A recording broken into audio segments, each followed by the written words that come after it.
fabulous. Just fabulous. Well, welcome to the Ice Team Podcast.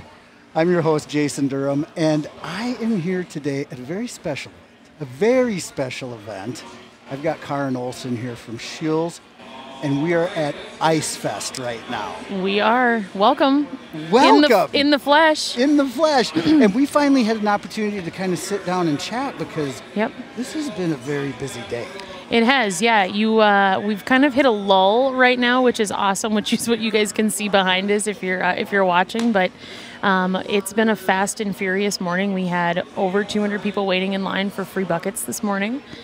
Gave away 100, and we were just letting them in, keeping them going, and just gangbusters pretty much all day. And I mean, really, in terms of weather, in terms of the point of the season, everything. I mean, obviously, you have this at the same time every year because it coincides with the beginning of the ice season really well. But in terms of just Mother Nature catering to us for that. Yeah, she showed up. Oh, for sure. She got her bribe this year. I was driving over this morning. I had to leave pretty early, and from Park Rapids to Fargo, it's almost 2 hours. Okay. And there are ponds all along the highway, and almost all of them were frozen, and that just got me so excited for this upcoming season. And even talking to people waiting outside, the enthusiasm is just outrageous. Yeah, it's through the roof, and we love this weekend during the year because we like to be right before Thanksgiving, but we can't go after Thanksgiving at all just because the store is so busy with Christmas shopping and everything going on there. And so we know we kind of eat into the last weekend of deer season, but it works really, really well. And even last year we had 50-degree Ice Fest.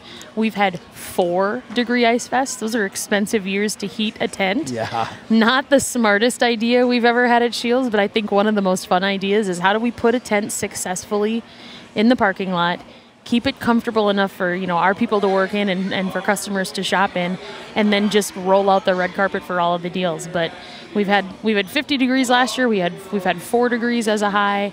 Either way, we're making ice, right? And so we're adapting to that. And then this year, a week ago, we're thinking, we're gonna have something about 45. That'll be good. And then bam, hey girl, hey Mother Nature. Yeah. Thanks for the snow. Thanks for the rain during setup. I think we joked yesterday in the open meeting that we've had 3 of the seasons during our Ice Fest so far. Well, but that's one of the reasons we live here is for those seasons, for those defined turning points of the year, and that's why we're here for that turning point of ice fishing. Well, how many years has this been taking place? This is our 11th Ice Fest. And have you been involved in all of those? When I look at our team, I am the only one that has been a part of all 11. I can't blame Seth. We had to take a little break in the COVID year, and then Seth had a military deployment for the Navy, and he missed an Ice Fest, actually 2 Ice Fests. I've been around for all 11 of them, which is kind of crazy when I look back at it. But it's been really cool to evolve the event from what it was that very first year. For sure, it's definitely expanded over the years. And Karin, what is your exact title and role here with Scheels then? How would you explain that? Yeah. How about this? What does it say on your resume, and what do you tell people? Because they're 2 different things. I know this. So I have a nameplate on my desk that says Director of Awesome. Oh. Okay, so that is not an official title, but I have a nameplate on my desk that says Director of Awesome, and I think that pretty well sums up a good chunk of what I do. Officially, I am the marketing leader for the Fargo Scheels store right here, and my role has evolved a lot. I've been at Scheels for almost 15 years. I started as just a straight-up event coordinator. We added local social media to our arsenal, about halfway through my career, and then we took on sponsorships, donations, still maintained all of the events. We grew into 3 social media pages, and now I have a team of 4 full-time people, and we are responsible for bringing you all the fun from the parking lot, in addition to those things like donations, community outreach, involvement, all that good stuff. But that's one thing we have to talk about is the parking lot. Like we've seen all of these people waiting to get in this morning, and then they came in and bought their stuff, and now they're kind of dissipated a little bit as they maybe go to enjoy it. Maybe they're going to take it out of the boxes, charge up their new items, make sure they're ready for first ice. But it's not just a sale. They're not No. just coming here to buy something. And I had never been here until this year. Yeah. You've been asking I've me. been You've been inviting me. Yeah, man. I've been like every year. I'm like, Matt Johnson. What do I need to do? What do I need to do? I got to get Durham. Just because having you see it is so cool, and then your involvement in your circle of friends and Ice Team, and having Ice Team super involved in things has just been like a dream of mine. So we're starting here. We're excited about where it's going to go, but yeah, this whole event and what it's grown into is more than a sale. It's an experience for customers. Whether you're waiting in line for a free bucket right out of the gate, whether you're watching a podcast, we've recorded another podcast, Shields Outdoors podcast, did some live stuff from here for us, and it's just an experience to see. Flash sales, wheeling and dealing on things. Hey, we don't want to bring all of this stuff back into the store. Like let's make it happen. Yeah, you might win something just for showing up and being here at the right time. Yeah, and that's the thing too. When we were over in the clown booth and chatting with some of the other pros in there, they had mentioned how often they're seeing people return. Like they're coming in and buying things, they're leaving, they're coming back that afternoon again, that evening again, the next day. There's times where you see people every day of the event. Yeah, some of the colder years we've had, it's been really, really fun when we've had ice, because people would get out and fish, and then they would come in the afternoon and be like, oh, this was working this morning, and this is what I need, or I broke a rod this morning, and then you get the full experience. And we know there's some people that have been ice fishing already. We've seen a couple photos yet today, but in those years where we've had safer ice earlier, we'll say, it was fun to watch and watch them and what they were gravitating towards and what they were looking for, whether it was presentation or even an upgraded electronic. And then our customers, they're exactly right. Like, our customers are loyal to this event. They love this event, shopping it every year, looking for the best possible deal that they can find. And one of the things that I've loved to tell everybody is, as you're getting ready for ice fishing season, it's a great time to take inventory of what you need. What was last year like? Like, last year was a more challenging year, potentially in the industry, depending on where you live. You may have had great ice fishing. You may have had terrible ice fishing. You may not have done much of it.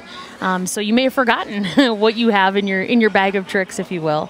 And just thinking and taking a look at what do you need, and how can our experts here at Shields help you get ready for your best season on the ice. And that's one thing I wanted to bring up too, is the whole idea of the expert. And it's not just an idea. Yeah. You guys are practicing it. You're preaching it. Yeah. When you walk into Shields, you have somebody there that is highly trained. Yes. On the product that they're selling you, how it works, everything about it. Yes. And I always feel like when I walk into the store that I'm learning something. Well, we hope so. I always We hope do, so. every single time. And learning about these products now, like, you've got your team here teaching the consumer about the new items. We've got people in the industry, people from the manufacturers who are here to tell about their product. I even learned stuff from the employees of Shields, for sure, 100%. Good. Well, that means they're doing their job. Absolutely. And I get trained on these items too, but you see, a lot of my conversation with a consumer goes towards fishing. And for sure the application of it, but not necessarily like the nuts and bolts of maybe why this jig is so durable or something like that. I'm telling about the application of where I use it and how I catch fish with it. That's a lot of it. Yeah. Your employees here at the store do the same thing with the same passion. Yeah, and it sounds awesome to be called an expert. It's not just a sexy title. We actually will not call you an expert until you have done the training. You can be a sales associate, you can be a manager of something, but until you are a true expert, that means that you have not done all of the employee training that we offer. Because when we say that, we want our customers to know it and believe it, that we are investing very heavily in our education of our employees. That is a true title, to be a Shields expert, and it takes time. I love that concept too of celebrating it, because it is. You've passed that benchmark That's an accolade. Yeah, heck yeah, it is. And, our crew, I truly believe, whether they're telling fish stories or they are doing as much learning. We have Shields universities that we send everyone to, maybe a couple a year, just to continue to learn. You're never done learning. I learn something new every day, sometimes about myself, the people I work with, other things that are going on, trends in the industry. And we always want to make sure that, we're expanding and growing with what our customers are telling us is cool. If it's a trend and we can get on board with it. Some of them are great. Some of them are short-lived. But we have to stay, adaptable and learning in that realm as well. I love this. I love that response because now my gears are turning. And Oh my gosh. Okay, what is a trend that has come and gone and you weren't so sad to see it end? I know, I'm kind of putting you on the spot. Putting me on the spot. I know. Well, I can't think of, off the top of my head, I can't think of one that I'm sad to see go. But when I think of a trend in ice fishing, and I don't, full transparency, I don't do a ton of it myself. Mm-hmm. I might get out on the ice once, maybe twice a year. And again, I do it for the experience. It's not necessarily a passion of mine, but if I'm going to work in the industry and I'm going to be a part of outdoor events, that I have to partake in the outdoors. And I remember, 2 years ago or 3 years ago, the year that you guys had the stoplight bobber. Oh, yeah. And everybody, when you talk about a trend, and that thing was cool to just watch it function. And everybody was all over that thing that year at Ice Fest. So when I think about a trend in fishing that I remember, that would be one of them. Yeah, and the stoplight barber, we still have it, and so it's Yeah. very popular. The difference is you don't see kind of the excitement build around it like it used to because it's not new anymore. It's not new anymore. It's practical. Yep. It's just useful. That's just a part of your toolbox It's now. just part of your life. Yep. Imagine. I remember when I got my first cell phone. Yeah. Man, I kind of thought I was.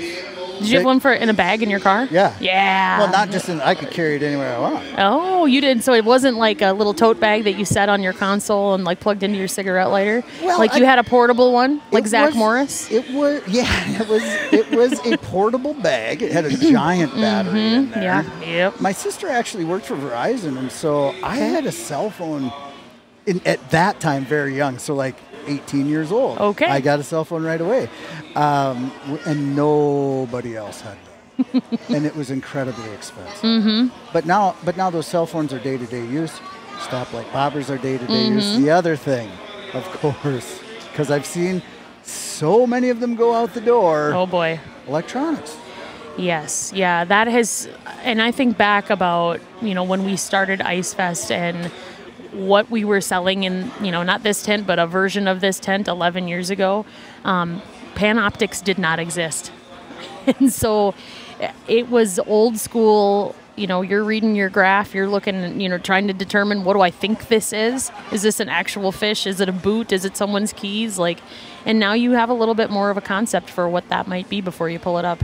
Well, it was always a fish if you had the fish ID turned on. Oh, there you go. Then no matter what, it's a fish. Yeah, things have progressed so much in that time. And when we say 10 years or 11 years, that it doesn't sound like a lot. Mm-mm. To me, it doesn't. Nope. To my kindergartners, it probably sounds like a ton. Twice a lifetime, in fact. Yes. But it's really an expansive period of time when you talk about trends and development, especially in the ice fishing industry. Yep. Yeah. Yeah, exactly. The electronics and how far they've come in 10 years, 11 years. How about float suits? Oh my goodness. When I started, there was one and only one, and now almost everything that we sell, with a couple of exceptions, almost everything we sell for ice fishing is motion float, which is a phenomenal technology. Thank God for that. And that was, before the first year that I actually ice fished, in respect to the event and doing it right. That was important to me. I'm like, if you want me to do this, and I remember the first time driving across getting onto the lake in the pickup, and they're like, okay, take off your seatbelt, roll down the windows. And I'm like, why? I grew up on a cattle ranch. My parents were farmers and ranchers, and so we didn't have hobbies because cattle was our hobby, right? Yeah. Work was work, and there just wasn't. I didn't grow up hunting and fishing. So, here's me at 30 some years old, and they're like, all right, take off your seatbelt, roll down your window. And I didn't get it. And then started to get really paranoid because I then understood why we would want to do those things. Right. And now so motion flow technology was important in my first, set of bibs and my first suit. And I have 3 of them now. And for the once or twice a year that I ice fish, I have 3 of them. And all 3 of them have motion float in them. Do you use them for any other activities? Because one of the great things about ice armor is you use it for whatever you want, even though it's geared towards ice. Yep. But the number of people I see snow blowing their driveways or at the grocery store. Yep. Man, what else do you use your suits for? Well, definitely snow blowing, but I have also tailgated in my ice suit. I attended the Gopher Badger football game a handful of years over there, and it was a 3:00 game, and everybody's teasing me because it was late November and it wasn't particularly cold. I mean, it was probably 30 degrees, and I threw on my bibs and I threw on my jacket, and they were like, "Oh, can't hang! Like, it's not that cold." And I'm like, listen, when the sun goes down up on the back of the stadium at halftime and there's no sun for the rest of the game, y'all are going to be cold, and I'm going to be sitting here very comfortable in the outdoor game in my ice fishing stuff. So let's bring it on. Yeah, absolutely. It was probably the best use of the Rise suit that year until I had gone ice fishing in it. But that kept me warm at the stadium, at the Gopher Stadium. For sure. I always loved Minnesota playoff football time, high school playoffs. And, yep. It's usually right around the deer season, and the weather takes a dive then. So yeah, there's a lot of people that show up in their ice fishing attire for sure. Yeah. Well, back to shields. Okay, yes. When I was driving this morning, I had this thought that went through my mind. There's a place in Park Rapids that I love to eat. Okay. It's called Adobo Burritos, and it's at a gas station. Mm-hmm. And you can get either chicken or beef on your taco. Okay. But if you want to know the inside scoop that I figured out, you ask for both. I was like, can you get both? You can get both. Okay. And here's the thing. They only have the full-size scoop. So when they go to give you half a scoop of chicken, they get you more than half a scoop because they don't want to seem like they're giving you too little. That's right. So they give you a little extra. Perception is reality. So in the end, you actually get a little bit more meat. So that's kind of like a little insider thing if you're going to Adobo Burritos. I'm wondering at Shields. Because this organization is huge. It has almost a cult following. If you look at like Walt Disney, for instance, there are Disney people who are like way into Disney. Yeah. I know that there are Shields people, and that are way into it. I know that there are some of these inside things that only certain people know about. I don't want you to give away everything, but maybe it's like, if you go to the Ferris wheel right at 5 o'clock, Carol's finishing her shift, and she gives you an extra minute around looping around the Ferris wheel. You asking me to share the secret Starbucks menu? Yes, exactly. Well, I love that you compared it to Disney because I was at our Tulsa store here about 6 weeks ago working with their team before they opened their store. And one of the morning meetings, they get everybody all riled up as they're setting the store, as we're doing development weeks, as we call them. And the guy that was leading the meeting talked about magic. He talked about the magic was in the details. Now, that's Walt Disney to a T, right? Mm-hmm. That was Walt Disney that said that. The magic is in the details. And we want to make sure that whatever our customer experience is in our stores or in our tent, at any event that we do, whether that's ice fishing to, golf fittings to baseball bat demos, trap shooting, all of that stuff, we want to think about the details and how the magic is in the details. So I love that. And I thought that just really resonated with me on how to make every experience that we bring our customers special, and the expert training and all of that. I would say part of the secret sauce is if you can get to a Shields event, there's a lot of secrets to be had here, and a lot of, a lot of industry knowledge, maybe some insider trading at that. This, I think, is where we maybe learn the most, because we're learning it from the industry. And we're learning it, right here, kind of in an informal setting, but also in an experiential setting too. So for sure, I would urge anybody who has not experienced Ice Fest to come and check it out. Yep. The other thing, though, is don't come here to shop. And what I mean by that is, when I go to the grocery store, I go there to shop. I go there to get my stuff and get out. You go hungry, don't you? Okay, you have to understand, I'm hungry all the time, so yes, absolutely. Every time I shop, doesn't matter when it is. Yeah.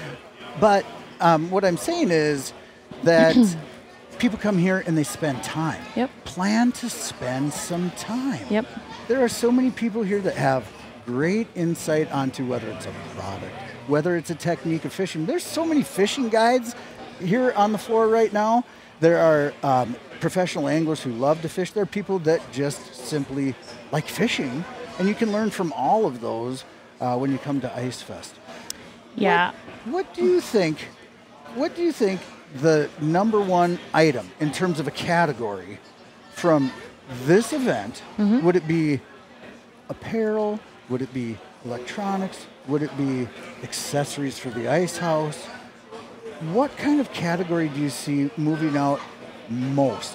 Or is it just totally all across the board? It's pretty uniform across the board. I would say it also depends on the year. This year I feel like electronics, big. I also feel like augers, big. We've had past years. Clothing has gone over really well, obviously, too, in houses. So very, very, consistent. But, obviously sometimes there's better buys on things than others. Some of that depends on what the previous season looked like and how badly our manufacturers want to get rid of it. This year I would say I would probably rank electronics at number 1, augers at number 2, and then I would say clothing at number 3. Okay. And tackle is always great, but, tackle is not as exciting to look at on a sales report as electronics, as clothing, as some of those higher dollar items. It's always there. Yeah. I mean, that's your meat and potatoes, right? Like that's your grocery store. That's what you're going for. And to that tune, when you talk about why do you go to the grocery store? Why do you come to Shields? Don't come to shop. Come to learn. Right. And that's one of the things that we think about too, not just in our shopper experience, but like in social media. Why are people following us? Why are people working with us? Like they want to learn something, or they want to be entertained. And like that's how you retain your audience. And the entertainment factor can in this experience, or can in this setting, can be an experience. We're gonna make you laugh. We're gonna have fun with you. We're gonna tell fish stories, but we're entertaining you. We're teaching you, and we're helping expand the customer's knowledge base. And then hopefully, when they've had a successful fishing trip, they're coming back and we're celebrating with them. Absolutely. Yeah, like, hey, how did it go? Like, I remember you. Like, our experts have very loyal customers that love to shop with them. In our store alone, we've just in the last 3 years, we've had 2 long-term gun sellers retire. And we still, they've been retired now and enjoying their Shields ESOP retirement. But we still have so many people that are like, oh, I'm one of Colin's customers. Oh, I'm one of Leon's customers, and have been for 30 years, right. 40 years almost, right? And we have very, very loyal customers for our fishing. Like Jaden, who you're going to talk to, he has those loyal customers that are like, oh, bro, you sold me this, and this is how it went, and here's my fishing trip, and this is what I caught. And, we love to celebrate it just as much. I'm excited to get Jaden on here, too. I'm a loyal customer of his. Yes, I know you are. I know you are. And one of the reasons I am is we went to Lake Winnipeg last winter together and had a group of gentlemen that went and fished. Now, would you say that was an experience? It's always an experience on Lake Winnipeg. Come on. If you've never been up there, if you like to ice fish and you've never been to Lake Winnipeg, start the truck. Okay. Not kidding. That place is amazing. Yep. It's magical. It's so different. But we went up there last winter, and we just had a fantastic time. We caught a lot of big fish. And I just got to know Jaden as a person. And I 100% go out of my way every time I'm at Shields. I ask, is he around? And he always comes out and spends a minute with me, chatting, Yes. whatever, no matter how busy he is. And I know you said that customers are so loyal to some of the employees here, but I also know the employees are loyal to the customer. Oh yeah, absolutely. We do believe in that in relationships, right? Like we want to have relationships with our customers. You can get almost everything that we sell, or pretty much everything we sell, somewhere else. People choose to shop at Shields, and we appreciate that. Like we don't take that for granted, and we want to make sure that we are doing our due diligence to continue to maintain the standards, because we sell the best brands, because we have a premium retailer image. We just want to make sure that we continue to build that trust, and we earn and keep that trust with the customer so that they continue to choose us. That's a huge part of what we do, and everybody can get something somewhere else if they want to experience, and if they want a more personal touch, we hope they choose Shields. Absolutely. I know when I was in elementary school and we would go to the library, or any library, even as an adult, if you go to a public library, when you walk in, there is a different feel as soon as you walk through the doors. There's a different density to the air. There's a different dampening of the sound. When you walk into a swimming pool at a hotel or a water park, right? As soon as I said that, you know what it sounds like, okay? It's very predictable. When I go into Shields, the same thing happens, and it's very predictable. I know what's going to happen. As soon as I walk in, I have this feeling that I belong, that I'm welcome, that that people want me to be there. Yeah, that we're excited to see you, and we're not just like, oh, there's another customer, let me go hide. Right. Yeah, I hope he doesn't ask me any questions. Right. and I always feel good when I go there, because I feel like, well, not only that I've learned something, but that I've bought something that is of high quality that is going to last me for a long time. Earlier today, I had said, at an event like this, it's really common to walk in the door and at a different retailer, I should add, and maybe see something that they're blowing out at minimal cost. It's 75% off or something like that, but it's really something that isn't of great quality. They're just wanting to get rid of it. Here, you don't have that. I don't see you don't have those giant bins of, here's something that somebody ordered too much of, and we're going to get rid of it. We want to sell it to you because no one wanted it. Because nobody wanted it. You sell things that people want. Yeah. Well, and we sell fun. Yes. I mean, you can buy, like a little carton of milk in our cafe, but we don't sell, milk and bread and all of that kind of stuff. Like, we sell fun. We sell fun things that people look forward to using, and maybe they don't look forward to using their winter jacket like they should living up here. But for the most part, like, there's nothing in our stores that people need. It's all a want. Boy, it's all a want. Okay. Now you can go head to head on this. You can argue all you want, right? I need it. I gotta have it. I need it. And absolutely, we are here for that part of it. But when you think about it, we aren't a grocery store. We're like that. The basic needs, not necessarily what we specialize in. So we think about, we get to sell fun. We get to do that kind of stuff every day, where people are coming in excited to use the product and getting it into the field to be field tested or water tested or ice tested or whatever it is.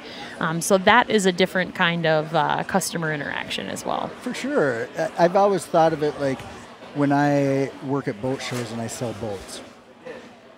I get to sell somebody a boat, or that person gets to buy a boat. They don't have to buy a boat. They get to do that. When you hit a deer with your car, you have to go get a new car. And it inevitably feels like a kind of rushed experience, because you didn't get all that time to think about it ahead of time. It's, I need it now. Yep. I had a car buying experience like that, and I have a lot of regret in that. Yeah. It was when I think back of it, I often reference it as if I had to do it over again, I would have never traded the vehicle that I had. I had some like engine issues, and I got a really good trade deal, and I'm like, oh, I got to do it. And I was not excited about it. I just felt like I had to, because I was kind of in a rock and a hard spot. And no, I have a lot of regret about that. For sure. Well, where do you see in the next however many this event evolving? What I think is cool about it already is, we've expanded our square footage in the tent. We don't really have an infinitely large parking lot around here either, so we may not be able to go much larger on the footprint. But when I talk about expansion, Fargo was the first store to do it, but there's going to be more stores to do it, and I think that's really cool. I'm very proud of what we've built here, but I'm even more proud of what our friends in Eden Prairie and St. Cloud and Bismarck have taken on in the outdoor tent style events. We have a lot of stores that are doing inside events and just, having a handful of reps, industry leaders out there to give away some prizes, to have some great deals and celebrate ice fishing. But what is really cool for me is that we have other stores that want to do what we have done in Fargo. And that, I think, is really cool. For sure. I mean, like I say, I hadn't been here. And having been here now, it's kind of like, why haven't I been here? And that's what I'm asking you, man. That's what I'm asking you. I'll be coming back every year for sure. Good. But, with these other stores doing an event like this, do you think it'll have an impact on yours? I mean, the ice season is only so long. Right. There's only so many vendors. There's a lot of pro staffers. Ice Team is huge.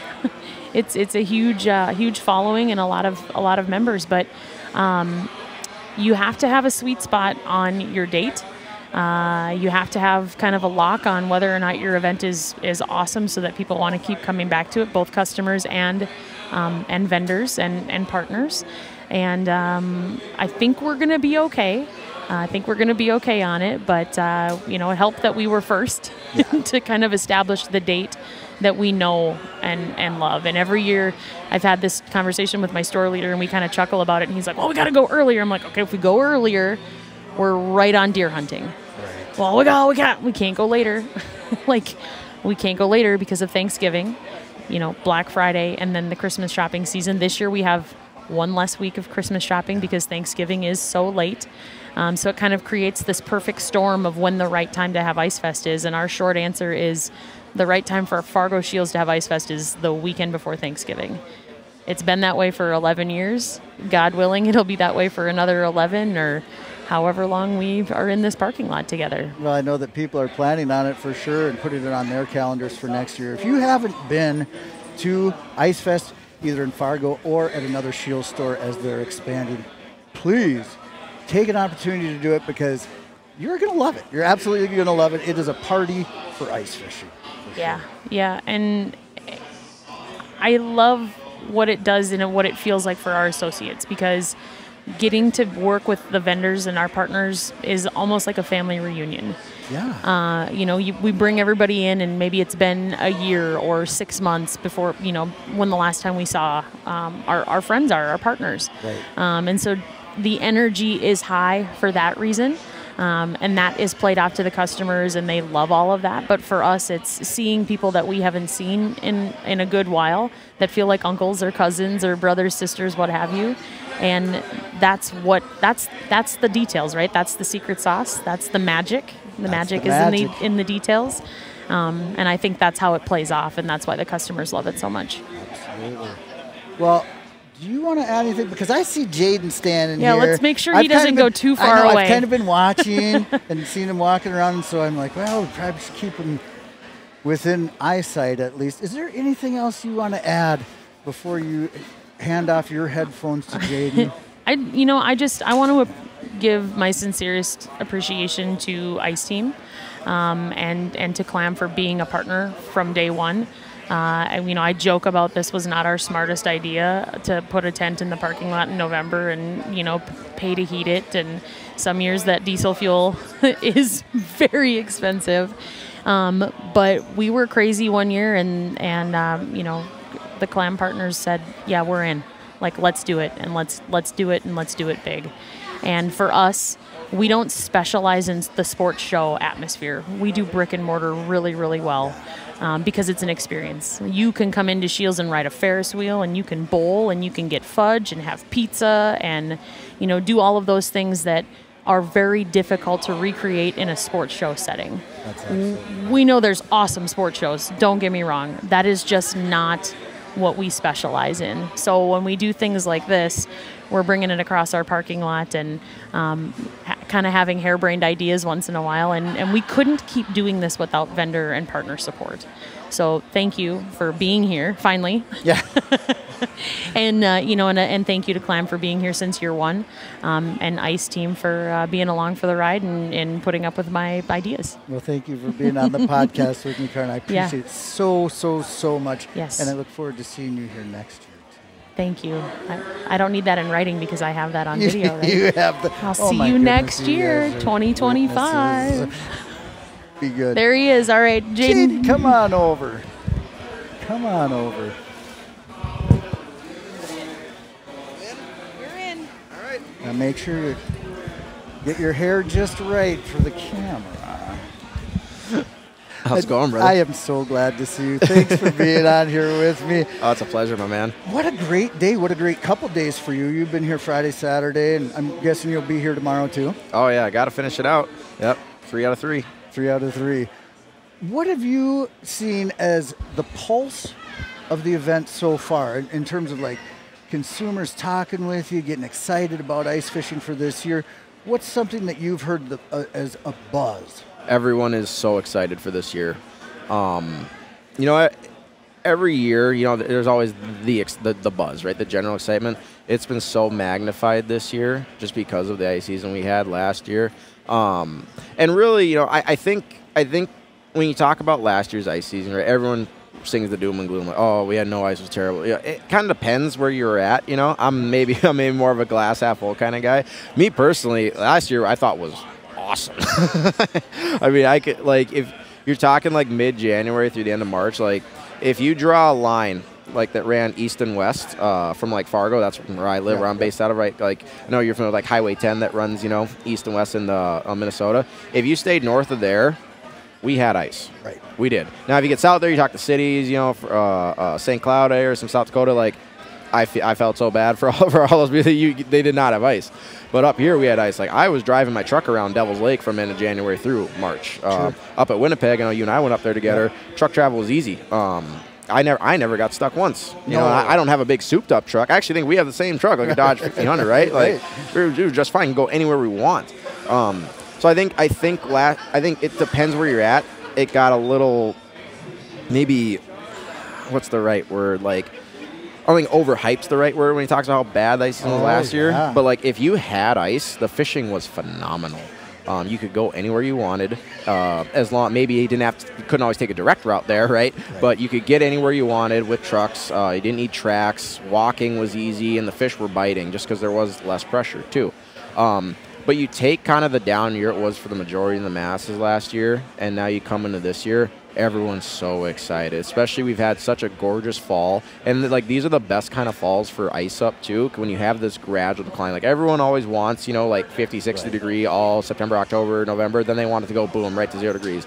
That's not great because then that water's got to cool off first before it freezes, right? So then you have brutal cold conditions, but then no ice, and then when it does, the ice grows really rapidly, and that's how you get pressure ridges, cracks. Like then it just kind of creates a mess.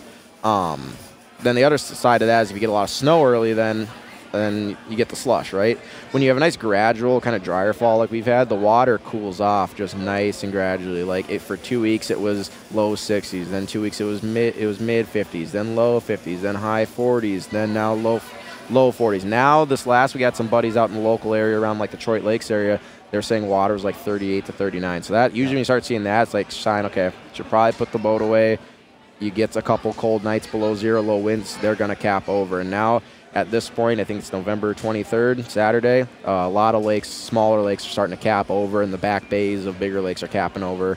I just saw ice fishermen in North Dakota. A couple guys are out on lakes already drilling holes and fishing. I wouldn't recommend that, but to each their own, With that slow cool down too, the other thing it does when you're talking about a cold-blooded animal that we're chasing, it helps them acclimate a little bit easier too, so it's not such a sharp decline in temperature, thus shutting them off essentially for a couple days. So it's a little bit easier on the anglers as well. I always like when we get a couple days of wind right before that freeze up too, to help some of those lakes get some oxygen, aerate them a bit before they kind of just seal up tight for the year.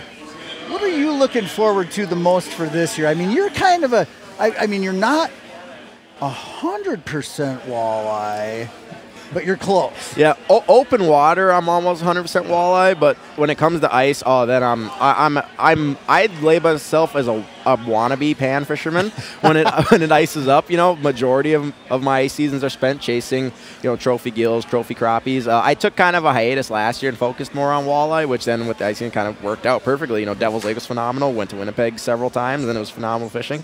But I want to get back to panfish this year, and especially panfish, crappies and bluegills and big perch are kind of king when you talk about panfish and ice boat. I am a big bluegill nut. I love bluegills more than any other panfish, especially you're talking gills, 9, 10, 11-inch class. And that's my goal this year. I'd like to put a couple topside that kind of cross that 11-inch mark, those true giants. Like that's comparable to like a 31-inch walleye is getting a 11-inch bluegill. They're tough. They're tough to grow. Like you need the right lake, right conditions to grow those fish. And then I think more people get more educated on like bluegill biology and just how their lives work. But I think still a lot of people don't understand like 11-inch bluegill, that's a 12, 14-year-old fish. That's a very old fish. So they're tough to catch in that there's not a lot of them. There's not a lot of them in a lot of places. And when you do find them, they're usually very wary. They don't get big by being dumb. That's absolutely right. When you go out and target those big bluegills, what's your favorite presentation? What do you My go-to, my ultimate confidence bait is a small tungsten jig, some kind of plastic, usually some kind of bug imitation. I'm a huge fan of like the clam, the Jamie XL, just with that straight tail, especially when you're talking bluegill specifically too. My second favorite is probably the Mackie, but where I usually lean more towards the Jamie XL over the Mackie is the Mackie has, like 5, 6, 7, like 8 appendages coming off there. Bluegills are nippers, peckers, and even the big ones, they got big mouths, can inhale big baits. Like I think that's a lot of thing people underrate big bluegills for is they have a bigger mouth than you think. It's still not like a crappie, right. But they can inhale some. You can use larger baits if you want to get aggressive with big bluegills, but they'll still just nitpick and just barely grab it, just breathe on it. So the Jamie just having kind of that, that forked tail coming off the end. There's less part of the plastic that doesn't have a hook in it for them to grab and pick on a Jamie XL than a Mackie. So when it comes to big bluegills, that's usually is my go-to bait. And typically I'm either running black, white, or red, and I typically base color off of if I got clear water, bright day, I'll go black because it contrasts, the clear water, the bright days, and then the bottom of the ice really well, that white cap up top. If I'm fishing dirty water, I'll typically run white, just whatever contrasts better is easier to see. Red is kind of my confidence if they're fishing close to the bottom or they're hanging close to the bottom, or if I know they're really keen on like bloodworms, bottom-related forage, because a lot of that does have a black or a red hinge to it. So that's kind of how I base my bluegill arsenal. What's your personal best right now? Personal best right now, I caught a couple years ago, 11 inches long with a 12.25-inch girth out of Otter Tail County. I'm sorry, I refuse to say the lake. I'm tight when it comes to lake names, but yeah, Otter Tail County. And that's I love living in Fargo here for the fishing aspect of it because I got kind of great fishing any direction I go. Yeah. But really blessed to have Otter Tail County. 45 minutes to an hour and a half from my house.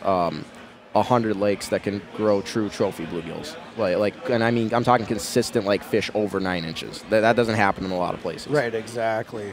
And when you get, and tell me if you've noticed this, that when you get into that true trophy class of bluegill, it's pretty common that it's not just one. Correct. Yep, it's very rare that you'll find a lake that grows trophy bluegills. Like I said, we said there are not a lot of them, but when you find them, you find concentrations of them. It's not the same as when you're trophy walleye fishing, where you'll go out and there might be one or two or three big fish that kind of not hang in a school, but kind of a group, or maybe hang off one piece of structure. You find big bluegills. I mean, you could realistically find a school of 20 to 30 that are all 9 to 10 inches, big fish. You can catch several trophy bluegills in a day if you get on the right school or the right body of water that'll produce them. I found in the past where, maybe you're catching some bigger fish in that 9.5-inch range and whatever, and then all of a sudden you get this run of bigger fish that it's obviously they're within the same territory, realm, school, whatever it is, travel partners. that all of a sudden you get like 3 in a row that just set you down to your knees on the ice, and you're like, oh my goodness. And you drop down that 4th time thinking it might happen again, and they're gone forever. Yep. I mean, literally forever. Yep. And I think that's one thing we've seen with like the forward-facing sonar aspect is just these fish move, how much they move. Oh my goodness! Like we didn't know what we didn't know, like 5-6 years ago. Now we know, and it's like people say, oh, forward-facing sonar, you drill less holes. No, I think I drill more than I did before. For sure. Or at least I drill more in the fact that I know I'm drilling on or trying to get on fish instead of we used to do like the grid, like 5 holes by 10 holes area, check each one. Now we know forward-facing sonar. A lot of times we were spooking them, moving them around, and now you realize some days you're just lucky that maybe it's the low pressure day where they're hungry. And hungry fish are dumb. They let you get away with a lot. That you could sit right on them, drill them right here. They're not moving for 3 hours, and you come back next day like, well, where'd they go? What happened? Well, they're not hungry today, and they're a little more finicky. They're more wary. So you walk within 30 feet of them, they spook. Yep. I was just thinking about that this morning. That.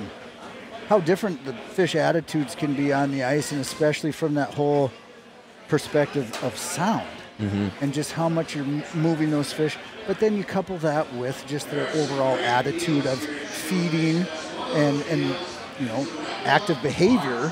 So you've got a couple compounding factors there, which make it in some ways more challenging than open water. But like you say, with forward-facing sonar, boy, that has changed the game. And I think the biggest thing people should take forward-facing sonar is truly as a tool. Use that to really learn and understand these fish. The best fishermen I know, they're so consistently good is because they don't just understand how to catch fish. They understand like the fish's nature, and they can read the fish really well. Like you talked about good bites, right? I think the more you fish, the more often you fish, the more often you're going to see and understand this, and that fish don't eat all day, every day. That's just a fact, Like, of course, we all want those days where, you go out, drill 4 holes, you sit on a spot, and you just pulling fish out of fish for like 4 or 5 hours straight, right? That's the dream, that's the goal. The reality is that doesn't happen every single day. It can't. If it did, I don't think we'd have a lot of fish left in these fisheries, No. So I think that's something to pay attention to is like bite windows and understanding, like kind of just said, learning how to read your electronics, reading these fish's attitude. Understand if these fish are, and every lake's different, species different, obviously, but like just in general, you can usually assume that the higher fish up, the more active they're going to be, and kind of the bigger return you're getting on both your forward-facing sonar and a Vexilar too, especially for talking crappies and gills. Like the more flickering, fluttering you see in those fish, what that tells you, those fish's fins are up, they're moving around, they're looking for food. When you see them sitting very still and just you get a really defined blob that's not really fluttery or doesn't, I always say, especially on forward-facing, anything looks like alive and looks good, it looks like a lighter. When you flick a light and you see that flame dancing, that tells you that fish's fins are up, it's moving, like that's an active fish. If it kind of looks like a dull blob, that fish is sitting there, fins down, motionless, that fish is not looking for food. It's either neutral or negative, and those fish are a lot more difficult to catch, let alone drill on top of. Like I said before, like when fish are active and hungry, fish get pretty dumb. They let you get away with a lot. You can drive a truck right on top of them, drill a hole right on top, and drop a bait right in their face, and all they see is, oh my gosh, food. Eat it, and they're up the hole. When they're not like that, you got to have a little more nuance, a little more stealth, a little more precision, right? Well, what do you've told us a little bit about the big bluegills.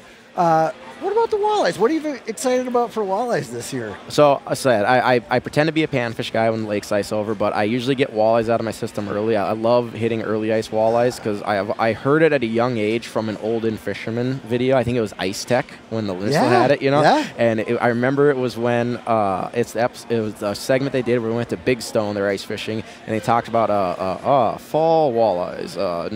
There's hardly a more beautiful combination. They talk about how great the fall fishing is for walleye, and then they say how old man winter comes and they say the party's over, but then it leans in, or is it? Yeah. And they say the only difference between the late fall fishing and early ice is a few inches of ice above their heads. Those fish are still feeding voraciously. Walleyes start developing their eggs that gestation period. I usually typically see it in our area around late September, and that's why they're eating so much in the fall. Everyone talks about that fall feed bag. It's because those females it's the first stage of their egg development, so they need to have plenty of food both for them for the winter and for their eggs, right? So, and that carries over typically into the early ice. I always say I usually see a great aggressive early ice pattern for walleyes till you get that first deep freeze, where you get that week or 4 or 5 days of like negative temperatures. When you still have early ice, 2, 3, 4, last year it was like 6 weeks, where it's like, single digits to upper 20s. That's great early ice fishing. You can move around, fish outside. Those fish are super aggressive, and typically they're very shallow.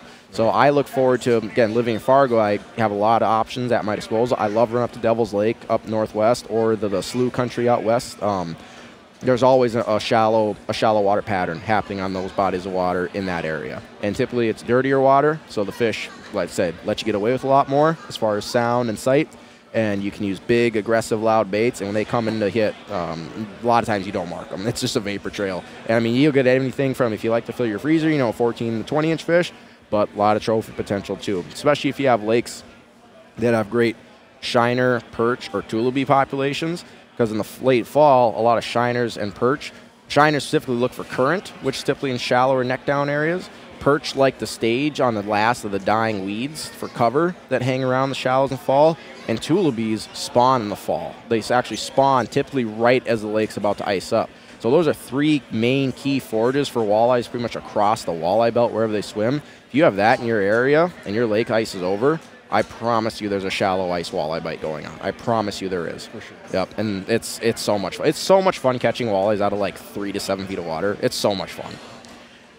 Well, and then, as we start to get further into the season and they start to move out just a little bit deeper, then you'll see more anglers out on the ice too, as they feel more comfortable and safe with it. But boy, those fish stay active for quite a while. Yes, they do. So then typically what you start to see, like when you start to get like, I'd say like 10 to 14-inch range where you can start getting some lighter vehicles out, the ice castles start coming out. Yep. That's where I'd say it gets like a lot easier to find the fish, and that they start pushing off onto like, traditional structure like tips of points, bases of breaks, or like offshore humps. And then the fishing's still good. They're still looking to eat. Then you kind of get into that late January, mid-February, and just fishing gets tough. Just anywhere you go. And it's just a scientific fact that the water's the coldest it's ever going to be. Those fish need to eat the least amount, the least often of the year. Yeah. So you pair that. So when you think about that, it's like, again, it goes back to talk about like everyone wants to have a day where they catch fish for 6 hours straight. You don't have that many big, long feeding windows as you get into midwinter. And that's where it becomes more important to, I say fish the entire day. I always say it's tough to miss a bite if you fish all day. But then also key in on your key times, understand the majors and minors of the moon. That plays a huge factor on fishing. Not enough people follow that. Like if you ever have had a bite, like let's say you're fishing Clearwater Lake, you're fishing like 25 feet of water where you can see like 10 feet down, right? Mm-hmm. And you're just smashing walleyes from like noon to 2. The walleye book says that's not how it should work, right? I guarantee if you go back, look at lunar logs, I bet if you had a new moon and the major was from like 11:30 to like 3 in the afternoon, when the moon is at its peak on the other side of the world. Without getting too much into how it affects like water and tide and stuff, because there's still some stuff I don't understand, but I know that it affects fish and makes them active and bite. That's a feeding. You experience a peak feeding window during a major moon phase. That's what triggered those fish to eat. Then the other part of it is your traditional walleye facts, just low light periods. That last hour of light. Make sure you set up on your best spots. And just be ready when those fish come through. And especially as you get in that midwinter part for walleye, it's so key to have that 1-2 punch of the dead stick and the jigging rod. Yeah. I like to jig as much as possible. I don't use very many dead sticks. I'd say early ice or late ice, because fish are typically more aggressive. But I had a good lesson taught to me by a good buddy of mine who's a phenomenal angler. Phenomenal walleye angler. Last March when we were fishing on Devils, we found a spot where we saw fish were cruising through constantly. It's kind of one of those areas where they were staging before the spawn. Like ice was going to go out here in a couple weeks. It was still safe ice, right? But you knew like these fish are going to spawn up on these shallow rocks in like 3 weeks, and the ice goes out, and we were fishing that ledge right off of them. It's where all these fish were staging. And I was getting plenty of fish on like jigging spoons, ripping baits, glide baits. I was having fun, right? I'd probably caught 20 walleyes in like 3 hours. Mm-hmm. I'm sitting in my house. My buddy's in his house, maybe 50 yards from me. I go check in. I'm like, how you doing? He's like, how you doing? I'm like, doing good. I got like 20 fish. He's like, oh, okay, nice. Like, how you doing? He's like, yeah, I think I got like 60. I was like, oh, wait, what? He's like, yeah, I probably caught like 60. Really? Like, what are you doing? He's like, probably caught 2/3 of them on my tip up. I'm like, really? He's like, yeah, you don't have a dead stick down? I'm like, no. He's like, oh, dude, put a dead stick down. What are you doing? He's like, you're in North Dakota. You can use 4 lines apiece this time of year. What do you mean you only have 1 rod down? I'm like, well, I like to jig. He's like, what do you like more, jigging or catching more fish? I'm like, well, that's a good point. Maybe put the pride aside for a little bit. And I did that. I drilled a hole, put down a dead stick. I think the last 4 hours, I probably caught another 40 fish, and 30 of them came on the dead stick. Right. So it's kind of one of those where like, I didn't know what I was missing. And again, you get to that midwinter point where walleye fishing just gets a little tougher. It's hard to beat a fat, juicy shiner, sucker, chub, fat, whatever bait is legal or your favorite bait of choice in your area. It's so hard to beat. A walleye can only resist that for so long, just swimming around, sitting in their face. Yeah, you know? Yeah, I would agree with that for sure.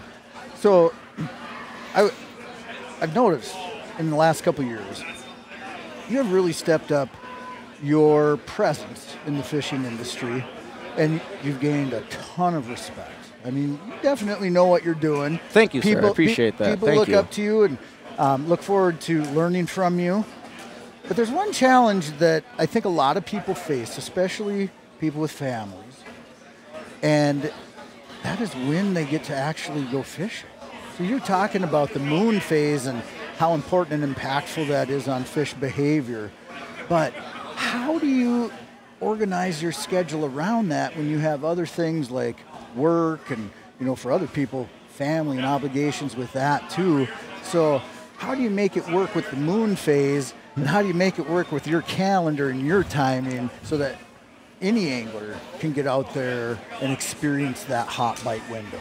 Yeah, no, I totally understand it, and it might be tough. People say, I think a lot of people say, no, you really don't, because I'm a single guy. Like, I got no kids. I'm still fairly young, So I think a lot of people see, and they're like, all you do is work and fish. I'm like, I do, but like I do still plan accordingly, Like I'm not just running off the drop of the hat whenever I can. I make a point, look at my schedule. I try to look at my schedule a month or 2 months ahead, and kind of see, what are my off days going to be?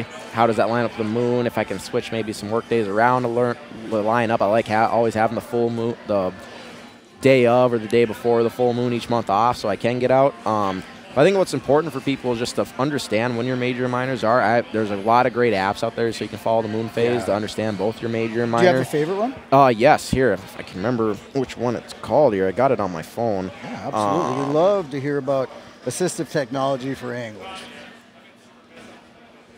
Yeah, I think it's just called the fishing and hunting app. It's a phenomenal app. You pay a subscription. It's like a $15 yearly subscription, and that allows you to look ahead like the entire year. Without the subscription, I think you can only look ahead like 7 days, which if you're trying to plan out, that doesn't really help. But I mean, $15, a buck's a buck. But I think everyone can let you probably spend $15 each day on stuff you don't need. So $15 one time to have the whole lunar calendar for an entire year, kind of worth it, at least in my aspect. So I do a lot of that just to plan ahead, just so I know where I'm going, or at least know the days I'll have off to fish. And then from there, I think this will play really well. Like you said, like people maybe don't have the time, to fish all the time. Then make the most of the time you have off by doing this. It's good to do research, understand what lakes are going at different times. There's some lakes that are notorious for fall bites. There's lakes notorious for spring bites. And lakes notorious, the summertime, you got to be here, right? If you learn that, then you go, okay, well, I only get, let's say in the summer, I only get a week vacation. It's in July. Well, me personally, if I knew I only had a week-long vacation to fish, and I want to catch as many walleyes and have a shot at big walleyes as possible, let's say I was in Minnesota, the only place I would probably go would be Lake of the Woods. Lake of the Woods in the summer is phenomenal. And that bite usually goes from July out to end of September when those fish are in the basin, If I had the spring, I'm going to be at Devil's Lake May through June. Go back in the fall, then there's really no bad place to go in the fall. You get in October, but if you're trophy fishing your deal, I think you're a fool if you don't make a trip to Oahe, right, with all the records and near record fish that have come out of there. So I think kind of to bring your question full circle is like if you only have so much time to fish or make an attempt to fish, then it's on you to do as much groundwork as possible beforehand to ensure success. Understand what the lunar phase is doing, how is that going to affect fish, and then understand what lakes or bodies of water are going best at certain times. So I may not have a ton of days to fish each year, but I know each day I do have, I'm putting myself in the best position to be successful. Now, again, at the end of the day, it is fishing. Some days, you have perfect conditions, everything going right, but the fish don't play their part. That's a part of it. You can't be afraid to fail. You can do everything right and still have not a great trip turnout, and vice versa. You might go out on a day where, it's not looking good, the weather's not right, moon's not right. You whack them, or you catch your biggest fish of the year. So I think kind of counteracts everything I just said is, if you only have so much time, do everything you can accordingly beforehand to ensure success. But at the end of the day, any day is a good day to go fishing. Thank you. Yep. I like that. Any day is a good day to go fishing. The best day to go fishing is the day you can go. Any day that ends in Y is a good day to go. Yes, Yep. I 100% agree with that because, there's some people in life that just simply don't get their schedule to ever line up with those, elevated periods of activity. And for myself, as a fishing guide, I have loads of time to fish. I do. I'm constantly going fishing. But there's plenty of times that are booked that aren't those, high productivity times.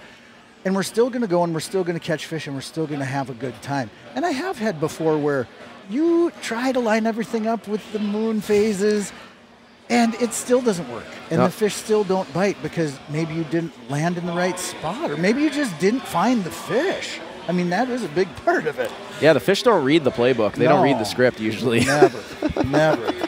So, we were talking about trophy fish. I have something I want to ask you about. I was listening to the radio and heard a news article the other day about banana art. Did you hear about this? No, Have you I read didn't. about this? No. Okay. So there was an artist who taped a banana with a piece of duct tape to a wall in a museum and classified it as art. Okay. Well, this artist, his name was Maurizio Catalan. He sold this for $120,000 in 2019. Okay. You'll see where this connects to fishing in just a second. Okay. I like to take a long way around. No, I'm good with it. This piece of art just sold again the other day for $6.2 million. Good for It them. is literally a banana duct taped to the wall. Okay. Now, you have to know that it comes with a user's manual, and it instructs you how to effectively change the banana, how to change the duct tape. There is no precise angle that you have to place the banana, but it has to be facing a certain direction. Okay, so there's these stipulations where you can even eat the banana as long as you replace it with a new one. But the reason this artist did it was to question what is art and what is everybody's interpretation of art, right? Years ago in the early 1900s, the first artist that did it actually attached just a bicycle wheel to a stool and put it in a museum. And people, of course, had reactions to this. So the way this relates to fishing is, what is a trophy? If we're determining what is art, what is a trophy? How do you define that? Yeah, so that connects perfectly. I followed you 100% away. I totally get where you're going with this. And again, I think it ties in too. Like everyone should have different expectations going out. Your tough day might be somebody's best day. You know what I mean, or vice versa. Your best day might be somebody's worst day. And I think that just speaks to the bodies of water a person fishes, the area you're in, or maybe your level as an angler, or maybe just your overall wants, desires, and goals as a fisherman. Not everyone is out there trying to catch the biggest walleye in the lake. Some guys, they just want a limit. They or not even limit. If they catch enough fish to eat that night, that's success. You can't tell them any different, and that is great. That is just fine. I think that speaks again to the fishing is for everyone, and if you include everyone, that means you're going to have a ton of different philosophies, a ton of different goals, and a ton of different expectations. Now, if we're talking trophy fishing, for myself, I have a pretty good, I think, base on the different species I like to fish. Well, wait a second. I'm going to interrupt you for a second because I have a feeling you have a very defined explanation of this. I do. I have a feeling you have exact numbers. I do, especially if we're talking walleyes. Yes. I got it dialed down. Okay. I consider the eaters. So eater walleyes, 14 to 19 inches. Okay. That is an eater. I can't lie. I catch a walleye that size, and I literally look at it like a McDouble is on the end of mine. That is food. I caught food. So 14 to 19 inches are eater walleyes for me. Nice fish are like 19 to 22s. Like, you could eat them. Some people do, you know. Some lakes, you know, that is still considered an eater. Some lakes, that's a bigger fish, you know. That's a nice fish anywhere you go. We start getting in that 19 to 22-inch range. That's pretty much 2.5, 4-pound walleyes. Those are just nice fish that give you a good fight no matter what, right?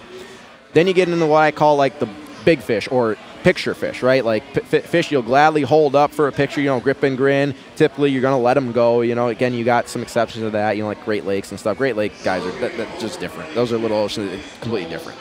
Those are like 23 to 27-inch fish.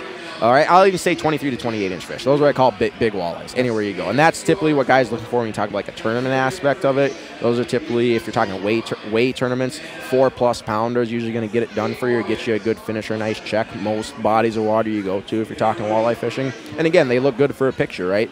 A lot of people can like hold a 25, 27-inch walleye and be proud, like, hey, I caught a big fish. Like, you shouldn't be ashamed to say that's your personal best, right? Then you get in what I call the giants.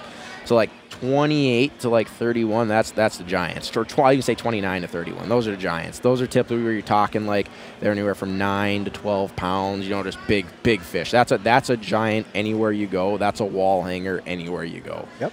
Then you got the freaks of nature where you typically see at places like Winnipeg, Tobin, Oahe, Green Bay, where you're talking like 31 plus. You don't get a lot of places that can even grow fish like that. Right. And when you do, you typically don't see a lot of them. Now again, there are exceptions. Like Oahe's been kicking them out like crazy. I know some guys down there say like, oh, it's not big unless it's a teener, you know, 13+ pounds, and you're like, you guys are ruined. You guys can't go anywhere else. you go anywhere else, you guys are like a wet blanket if you go anywhere else. So that's kind of my interpretation for walleyes. I don't have it as dialed down, say, with panfish. I guess because maybe there's not as big of a range, you know, when we talk crappies and gills. But like if we break it down for gills, my eaters are typically the 7 to 9 inchers. If it touches 9, I'll usually throw it back. So like 7 to 8.5. Perfect size for eating bluegills. And especially, again, we talk bluegills grow very slowly, so you can fish a lake out of big bluegills really quickly if you're keeping those 9 to 10-inch fish. Yeah. And I think, again, I think people just need to understand that, like, if you catch like a 9.5-inch bluegill, that's equivalent to you catching a 25, 27-inch walleye. Yeah. Like that's a big bluegill. That's a big bluegill 90% of the places you go. Now, again, there's some outliers where 10 to 11s are the big ones, but still not giant, right? But again, so 7 to 9 are kind of what I consider eater class bluegills. I'll never say anything about a guy keeping a limit of those. Then you get your big gills are like your 9 to 10s, 10 and a halves. You know, I'll just say like 9 to 11 is a trophy gill. Like that's a big bluegill anywhere you go. Then again, your freaks of nature are like you start getting a gill that's 11+ inches. You don't see those every day. Right. And I think the other thing you can kind of throw in with gills that's a little different than other fish is where you start talking like girth. Like bluegills are one of those fish that when it's almost more impressive the taller and thicker they get than it is length. You know, like I said, my personal best is 11 inches long with a 12.25-inch girth. That thing is longer around than it is long. You know, that's impressive. Like the picture I got of it, it doesn't look real. I had so many people say like, that Photoshop? I'm like, no, it looked fake in real life when I held it too. When you catch a true trophy fish, one of those freaks of nature, that's what it really is, a freak of nature. Like when you first see it, when you first see a true trophy fish in the hole, let's take a trophy bluegill. When that fish comes up, your first thought is, what is that? Yeah. I don't care how many you've caught. I don't care how many times you've done this, but you get a true massive fish, your brain goes dumb. See, and it was so special the day I caught that fish too. I was fishing with my cousin. It was our best. It's to this day still my best day of big bluegill fishing. We had like 20 fish over 9 inches. Wow. So like we caught a ton of big fish that day. And they all came in the right order too. And that 11-incher was like the last one I caught, like a half hour before we left. So like we're catching 9, 9.5, 9.75. Oh, that one touched 10. Oh, that one 10.25. That one's 9.5. Oh, they were just all nice fish. We had so many pictures. Then I caught that one. And when that one came up the hole, like you said, I pulled it out and we were just breathing heavy, like freaking out, like I'm just holding, I'm like, what is this thing? Like, oh my, like I'm not a giant person, but I don't got small hands either. And like I was holding it out, my fingers splayed out, and I couldn't see my handle. The tail was going halfway up my forearm. I'm just looking at, I'm like, I looked at my cousin, I'm like, Ty, I've never seen a bluegill big. And my cousin's like, I didn't know they got that big. You know, like we do, but like you never seen one of that class. You're like you said, you're just left in awe for a few moments, and that was us. I remember catching a 19-inch smallmouth that went 5'8". I hung it on the scale, and this thing looked like it came out of a swamp. I mean, its rear dorsal fin was like 6 inches long, and it was so incredibly tall, but it was short. It was 19 inches, right? It was built like your bluegill. Mm-hmm. It really was. I have a picture of it, and it doesn't even look right. I mean, when I first got up to the side of the boat, I caught this late in the fall. I thought it was a rock bass. And then my brain really started to, do weird things. I got a 19-inch rock bass here? What's going on? No, I had a similar experience just about a month ago. Not even 3 weeks ago, our last trip, the open water season, we went down to Lake Oahe in South Dakota for 3 days. Me, my uncle, my cousin, and a couple buddies of mine that work here too. We brought a couple boats down.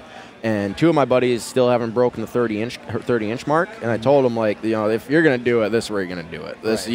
you got this is your best shot of anywhere you fish at this point to do it. Just because, like I said, like the locals down here, their 30s are like 28s, or like 28s to them. Then they're looking for 32, 33, 34. So we'll play cleanup duty, and we'll just take all their 30 and 31. We'll keep them out of the way for the locals. But yeah, it was a little tougher because we're not from there. This is my first time fishing Oahe open water. I fished it once through the ice with Jason Mitchell a couple years ago, but like we're very new to the area, and we're just me and my group of friends that I fish with. We're not, I appreciate information, but we don't go out like hounding people or gleaning people for as much info as possible. We like to figure things out for ourselves. That's part of the satisfaction me and my friends get is figuring stuff out for yourself. That's the fun of it. So after some decent 2 days of fishing, catching fish, but not catching the big ones you come down here for, we put it together, of course, the last day, the day we had to leave. We had 7 fish from like 27 to 29 and a half. Great fish. Then I get a call. They're fishing probably 2 miles south of us. We're trolling crane, big runs. Monster runs. Lake Oahe, it's a massive reservoir, right? You're fishing long stretches. And I get a call from them. And we got to the point where our joke was, every time we call, it's like, well, if you're calling me, it better be big. So how big? And I just hear them going. They're like, Jade, it happened. It happened. Like, how big is it? 31 inches long, 22-inch girth. 13.78 pounds. I just go, oh, my FaceTime me right now. I need to see this thing. Yeah. Or send me pictures. I need to see this thing. They send me pictures. I'm like, oh my goodness. So that was my buddy Will. It was his first fish over 30. He said, hell of a way to enter the 30-inch club, buddy. Like, that's going to be a tough one to beat, but kudos to you. And we talking with them. They had in live, like, what are we going to do with this? Like, well, you also want to get mounted. I said, these days, a skin mount or a replica costs you about the same, but a replica is going to last forever, and it's never going to deteriorate, right? I said the kicker with this fish, though, we're probably going to want to keep it just because that's such a freak of nature. 31 inches long, 22-inch girth. That is a freak of nature. I told him no one's probably going to have a mold of that fish. So you're going to need the fish to get a mold if he wants to look like your fish, which you want your fish to look like your fish, right? So we didn't end up harvesting it. We kept it. So we brought it back, and then once we got back to the cabin, I said, I'll come over. You guys, they'd never taken care of a fish before, for mounting. Right. Certain way you want to do it to make sure it looks good, for the taxidermist. So I told him, we're going to get some wet towels. We're going to wrap in a wet towel. Then we're going to put it in your live well, and then we're going to pack your live well as tight as ice till you can barely close the lid, and should be good for the ride home. Get it in the freezers, and get home and get on ice, right? So I do all that. I go over to the boat, and I hop in. You got the wet towels. Yep, handed me. I pull the fish out of the live well, and I'm just laughing, like uncontrolled. Like, this is the biggest walleye I've ever had the opportunity to hold. I'm like, it just looks fake. It looks fake, and it looks photoshopped in real life. Said the head to how the body just... The 22-inch girth, the stomach was unbelievable, full of eggs, but also full of probably 4 or 5 tullibees in there. Because the cool thing, we caught so many big fish, too, that are hitting these 5-6-inch crankbaits we're pulling. You pull the bait out of their mouth, you look, there's a Cisco tail hanging out of its mouth. They're gorging themselves on 8 to 14-inch tullibees, too. That's why the lakes is what it is, why it's kicking out the fish it is, because of that tullibee population. But, yeah, like going back to what you said, when you get those true trophies, those freaks of nature,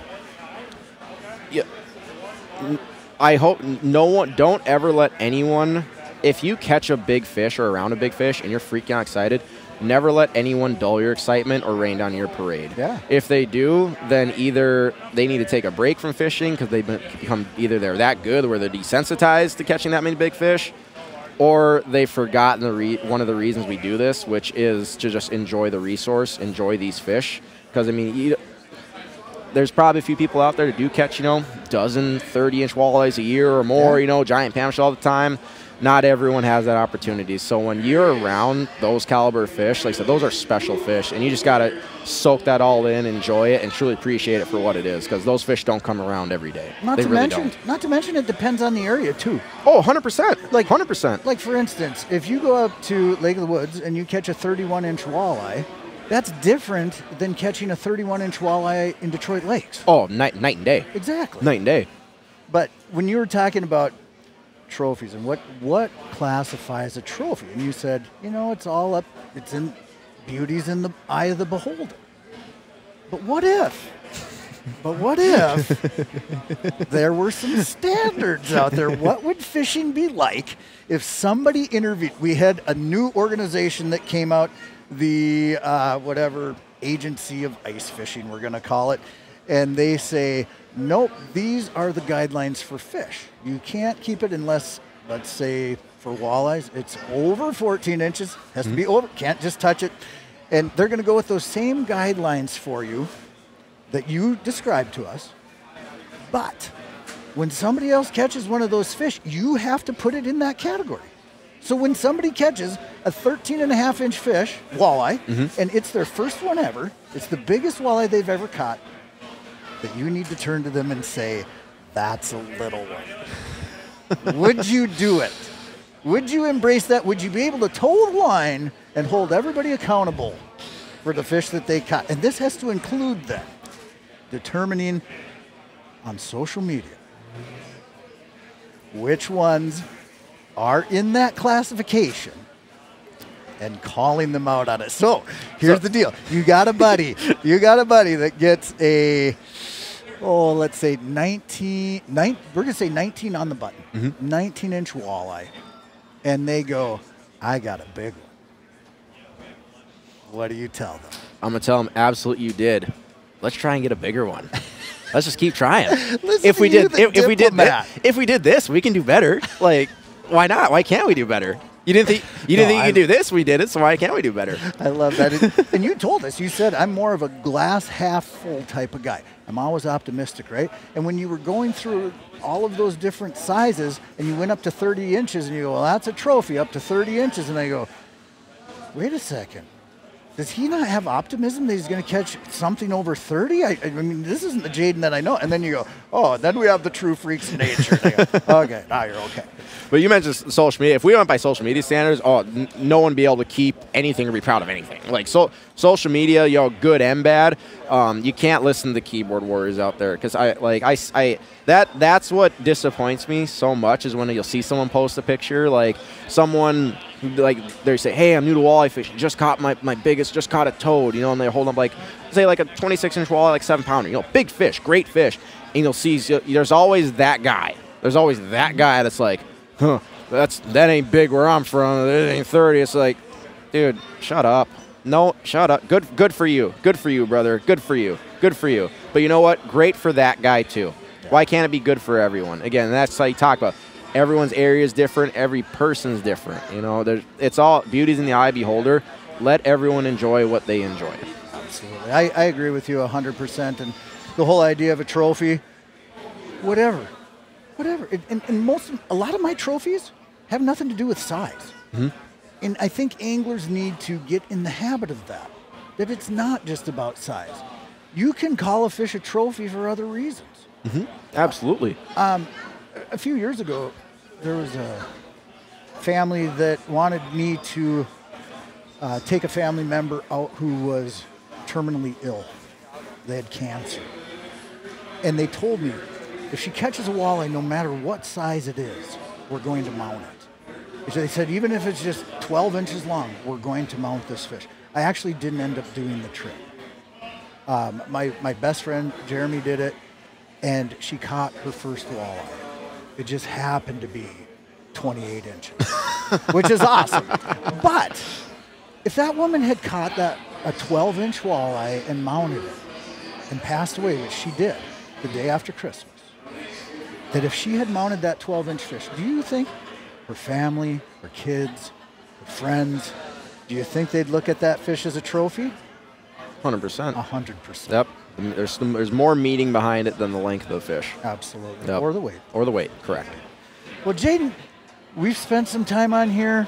We're about ready to wrap things up, talk to some more people about the upcoming ice fishing season. Is there anything else that you want to tell our listeners before we depart today? Something, any underlying wisdom that you'd like to? I think one thing us? I'd like to touch on is, and I think it showed a lot last year. Like I said, last year was a different ice season, right? Like it's been harped on enough that we had areas that had no ice, areas that had good ice, and a lot of places that had iffy, dangerous ice, right? Last year really showed that everyone preaches ice safety. You saw who actually practiced it. So let's learn from some of the mistakes and tragedies we heard and saw of last year, and let's everyone take that to heart and remember this year. We're all super excited. This has been the most buzz I've seen for ice fishing in a long time, but then it's easy to cut corners and skip steps. Get a spud bar. Learn your spud bar. Learn how much ice chips away with each whack of your spud bar. The way I smack ice my spud bar is not the same way my cousin does. You know, when I throw my spud bar, I know with each whack I'm probably knocking 2 or 3 inches off.